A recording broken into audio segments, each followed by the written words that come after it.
Qual è la situazione sul nostro territorio? Attualmente si stanno verificando temperature che in senso assoluto non sono da record, perché comunque sulla costa oscilliamo tra un 30-31 gradi di massima, normalmente ci sono picchi di 32-33 nell'immediato entroterra. Questi sono valori abbastanza normali per il periodo estivo, ma è l'alto tasso di umidità relativa a rendere il caldo poco sopportabile, quindi il disagio legato all'afa, quindi valori anche superiori al 70-80% di umidità combinati con queste temperature di 30-31 gradi, danno un pesante disagio psicofisico dovuto alla mancanza poi di traspirazione da parte del corpo. È questo che rende in qualche modo il caldo di questi 2 o 3 giorni poco sopportabile.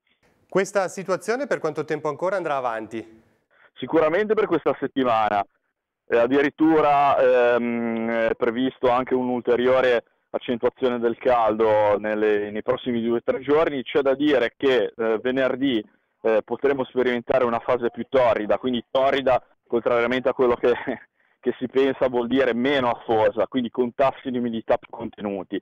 Per contro però la colonnina di mercurio potrebbe salire, quindi anche sotto costa e a fondovalle raggiungere magari temperature di 34-35 gradi, localmente anche 36, però ripeto, il tasso di umidità più contenuta, quindi ci abbasseremo dal 70-80% attuali al un 50-60, potrebbero, poi è una sensazione ovviamente soggettiva, ma rendere questo caldo paradossalmente più sopportabile. Per un break vero e proprio bisogna aspettare, se ne parla prima di Ferragosto.